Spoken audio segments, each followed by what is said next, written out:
యాత్రికుని ప్రయాణం జాన్ బెన్యన్ మొదటి భాగము. ఈ త్రోవ ఎట్టి భారములను దింపుటకు నేర్పుగల యోగ్యుని ఇంటికి నిన్ను తీసుకొని పోవునని చెప్పెను గనుక నేను అతని మాట నమ్మి నా భారము నుండి శీఘ్రముగా విడుదల పొందుదునేమో అని నీవు చూపిన త్రోవను విడిచి ఈ త్రోవను వచ్చితిని. కాని నేను ఇక్కడికి చేరి ఈ స్థితి యావత్తు చూచి దీని వలన నాకు అపాయము కలుగునేమో అని భయపడి నిలిచియున్నాను. ఇప్పుడు నేనేమి చేయవలెనో అది నాకు తెలియదు. సువార్తికుడు, నేను దేవుని వాక్యములను నీకు వినిపించెదను, కొంతసేపు నిలువమనెను గనుక అతడు వణుకుచూ నిలిచెను. అప్పుడు సువార్తికుడు, పలుకుచున్న వానిని నిరాకరించకుండునట్లు చూచుకొనుడి. ఎందుకనగా భూమి మీద దేవవాక్యమును పలికిన వానిని నిరాకరించిన వారు తప్పించుకొనకపోతే, ఆకాశము నుండి పలుకుచున్న వానిని మనము నిరాకరించిన ఎడల మరి నిశ్చయముగా తప్పించుకొనలేమనగదా. మరియు ఆయన ఇట్లనెను, నీతిమంతుడు విశ్వాస మూలమున జీవించును. కాని అతడు వెనుకకు తీసిన పక్షమందు వాని యందు దేవుని ఆత్మకు ఇష్టముండదని చెప్పి ఆ వాక్యములను అతనికి సంబోధించెను. ఎట్లనగా, దుర్గతికి పరిగెత్తుచున్న వాడవు నీవు మహోన్నతుని ఆలోచనను ఉపేక్షించి క్షేమ మార్గము నుండి తొలగ మొదలుపెట్టి దాదాపుగా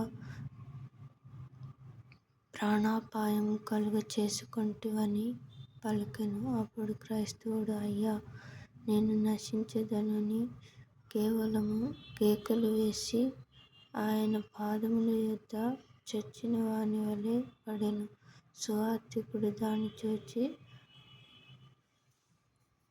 అతని కుడిచేతిని పట్టి, మనుష్యులు చేయు ప్రతి పాపమును దూషణయు క్షమించబడును, నీవు విశ్వాసివై యుండుమని చెప్పినప్పుడు ప్రాణము కొంతమట్టుకు తెప్పరిల్లి, క్రైస్తవుడు మునుపటి వలె సువార్తికుని ఎదుట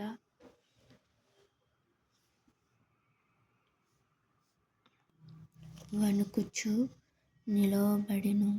అప్పుడు సువార్తికుడు ఇట్లనెను, నేను నీకు తెలియచెప్పు సంగతులను మరింత జాగ్రత్తగా గ్రహించి వాటినిది స్మరించుకొనవలెను.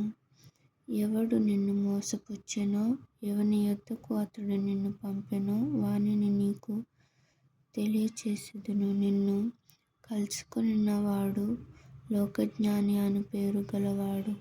ఈ లోక సంబంధమైన బోధ మాత్రము అతనికి అనుకూలము గనుక అతడు ఎల్లప్పుడూ ధర్మకాండ పఠనమందే ఆరాధన చేయుటకు వెళ్ళును గనుక క్రీస్తు శిలువ నిమిత్తము తాను శ్రమపడకుండా ఆ బోధ వాని తప్పించినందున అది అతనికి ఇష్టము గనుక ఆ పేరు అతనికి తగియున్నది. అతడు శరీర విషయాసక్తుడగుట చేత సరళమైన మార్గములను తారుమారు చేయగోరును. కాబట్టి ఆ మనుష్యుని బోధలో 3 సంగతులు నీకు విశదముగా నుండవలెను. అవి ఏవనగా, మొదటిది అతడు త్రోవలో నుండి నిన్ను తొలగచేయుట. రెండవది, అతడు క్రీస్తు శిలువ నీకు అసహ్యముగా నుండవలెనని ప్రయత్నము చేయుట. మూడవది, అతడు చావు కలుగచేయు ధర్మకాండమునకు వెళ్ళు త్రోవలోనికి నీ అడుగులను మళ్లించుట.